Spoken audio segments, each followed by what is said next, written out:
আমরা এই মুহূর্তে রয়েছি বনানীতে এবং দেখতে পাচ্ছি যে বনানী যে ক্রসিং সেখানে অবরোধ করেছে শিক্ষার্থীরা এবং সেই অবরোধ যেখানে তারা করেছে সেখানে তারা টায়ার জ্বালিয়ে তারা ব্যারিকেড সৃষ্টি করেছে এবং এই সড়কে অর্থাৎ এই যে বনানী যে ফ্লাইওভার সেই ফ্লাইওভারের জাহাঙ্গীর গেট কিংবা যে বনানীর পাশ মহাখালীর পাশ দুই পাশেই ছাত্ররা সেখানে অবস্থান নিয়েছে এবং আমরা দেখতে পেয়েছি যে এক্সপ্রেস ওয়ে থেকে যে সড়কটি নেমেছে সেই সড়কে একটি পিকআপ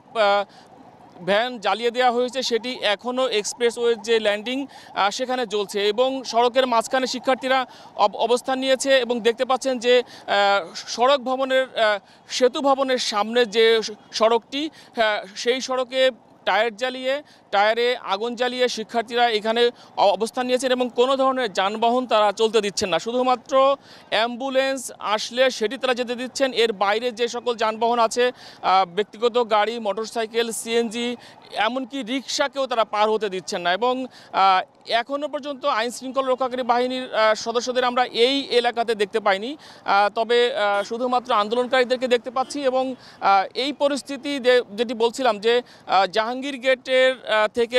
শিক্ষার্থীরা সেখানে আটকে দিয়েছে এবং এদিকে সেতু ভবনের যে পাশ সেই পাশটাতে সড়ক আটকে দিয়ে তারা বিক্ষোভ করছে এবং সড়কের মাঝখানে তারা আগুন জ্বালিয়ে দিয়েছে। তো এখন পর্যন্ত যে পরিস্থিতি আমরা দেখেছি, এর আগে ধানমন্ডি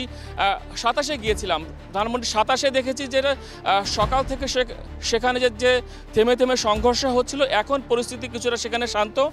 সেখানে শিক্ষার্থীদের অবস্থান আমরা দেখতে পাইনি, শুধুমাত্র এই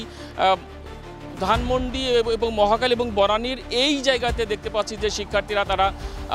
সড়ক অবরোধ করে তারা আন্দোলন চালিয়ে যাচ্ছে।